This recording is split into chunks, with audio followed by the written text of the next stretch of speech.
idea of some of the positive things that might be ongoing in the following or the coming year here, 2008. And I guess that one of these things for you guys over there in the U.S. is the presidential election. And although what you mentioned about Ron Paul there, of course, is that something that you're looking forward to, at least kind of seeing how things develop and potentially, if he's going to get in there? What do you think about it all? Well, I, of course, support his candidacy because he really is the only person running that I feel comfortable even endorsing or talking about with another person. Mm-hmm. So I'll be voting for him, absolutely. Mm-hmm. In fact, I had let my voter registration lapse a number of years ago, and I re-registered just so I would be able to vote for him in this coming election. Good for you, yeah. So, however, I do not see him being elected, though. You do not? No.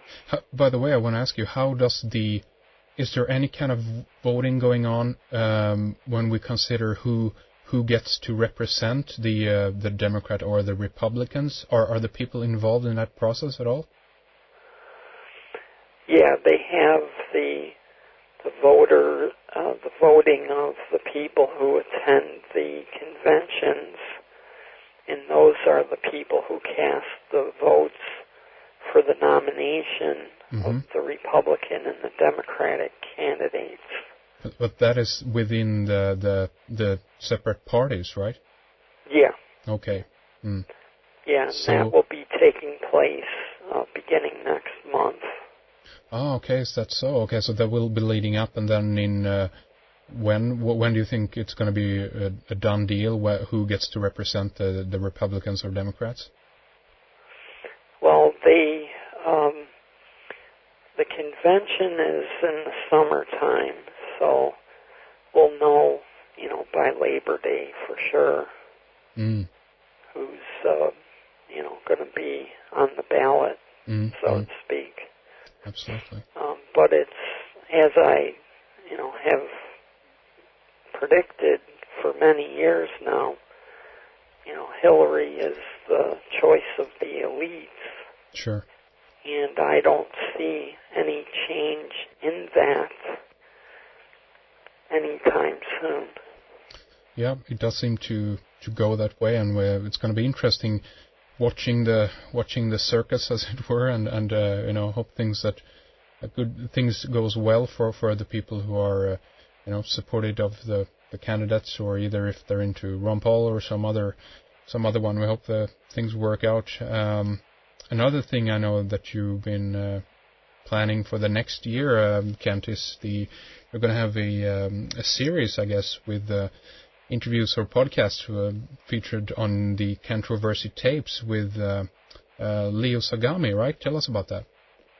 Yeah, thank you for asking. Yeah, this is the result of some conversations that I've recently had with Leo after I had him on my podcast recently. He was very impressed with my interview and research techniques, and he had asked me if I would be interested in working with him on an expanded basis, so to speak. And so what I did is I had wrote him back an email and asked him if I could have maybe a week or 2 weeks to drop a proposal, because I did have an idea of something I wanted to do with him. And so we worked out the details, and what we're going to do is we're going to have a 13-part series that's going to take place roughly once a month, one episode per month.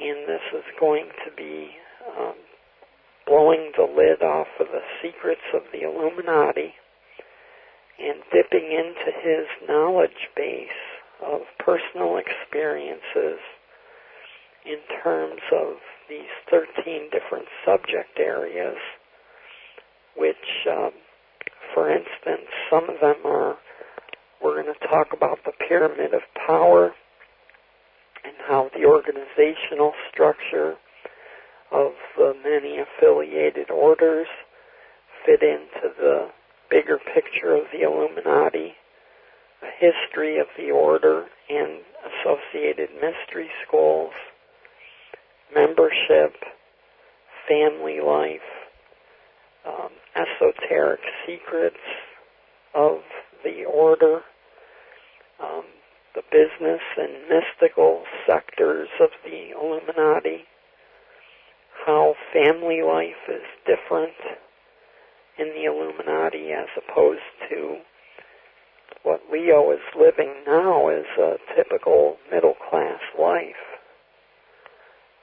We're also going to have an episode that's going to talk about the magic, the black magic that these people practice.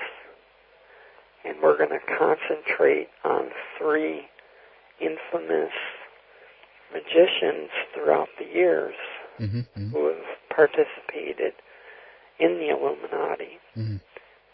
We're also going to cover mind control, and then by the time we get to the end of the road, with episode number 13, we are going to talk about solutions and how we can defeat this pernicious foe.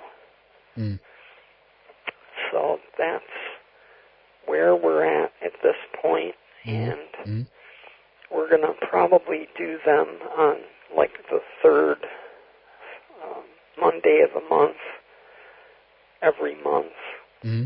Oh, sounds great. Looking forward to that, hearing what comes out of it. So in your guys going to begin in January? People can look forward to that then, I guess.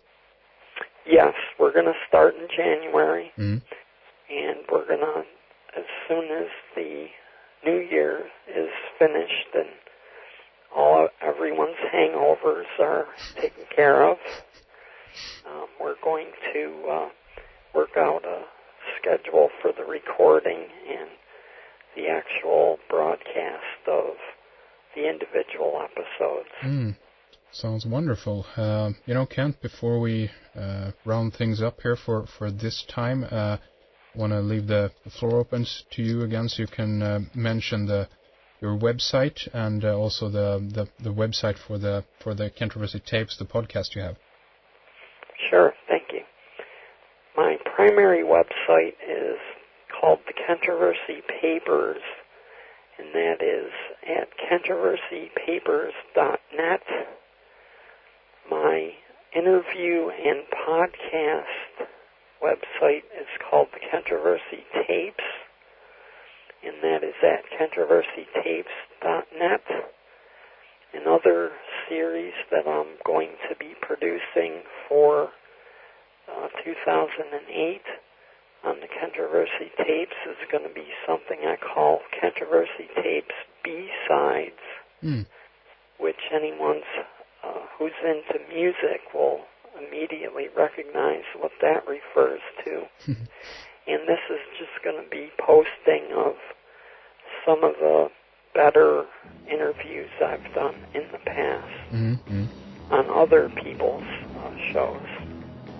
Right, excellent. Again, controversypapers.net, that's the main website, and that will get you to Kent's podcast site and to all of his articles, and we also can find the recent one that we've been talking about here up there, Will You Survive the Coming Financial Crash? Just look on the right-hand side and you'll see that headline right there. So again, with that, I want to say thank you so much, Kent, for coming on the program, and I want to say I guess Happy New Year to you and to everyone listening. Yeah, thank you. Happy New Year to you, Henrik, and your brother Frederick, and everyone listening. See you on the other side, 2008. I'm gonna buy this place and burn it down. I'm gonna put it 6 feet underground. They said I'm gonna buy this place and watch it fall. Stand here beside me, baby, in the crumbling walls. Oh, I'm gonna buy this place and start a fire. Stand here until I fill all your heart's desires. Because I'm gonna buy this place and see it burn, and do back the things it did to you in return.